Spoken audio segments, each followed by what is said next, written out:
Hello' guys, আজি মই পুনৰ ওলাই আহিছোঁ এটা ভিডিঅ' বনাবলৈ।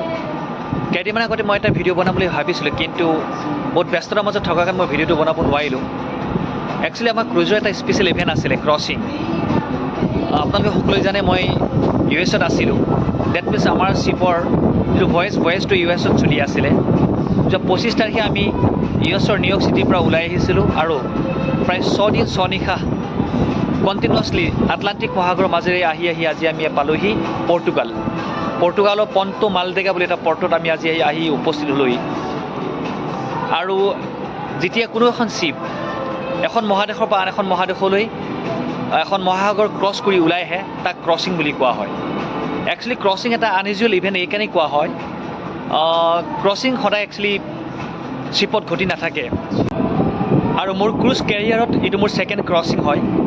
ইয়াৰ আগতে মই মোৰ প্ৰিভিয়াছ কোম্পানী যেতিয়া আছিলোঁ তেতিয়া ক্ৰছ কৰিছিলোঁ আমি US-ৰ পৰা ইউৰোপলৈ। This is my second time crossing, right. আৰু এতিয়া আমি ইউৰোপত চাগে নেক্সট 3 to 4 মান আমি থাকিম। ইউৰোপৰ বিভিন্ন কাণ্ট্ৰি আমি এক্সপ্ল'ৰ কৰিম, যেনেকৈ স্পেইন, পৰ্তুগাল, মৰক্কো, গ্ৰীচ, বিভিন্ন ঠাইবোৰ আমি এক্সপ্ল'ৰ কৰিম আৰু আপোনালোকক মই চেষ্টা কৰিম দেখুৱাই থাকিবলৈ। Thank you guys.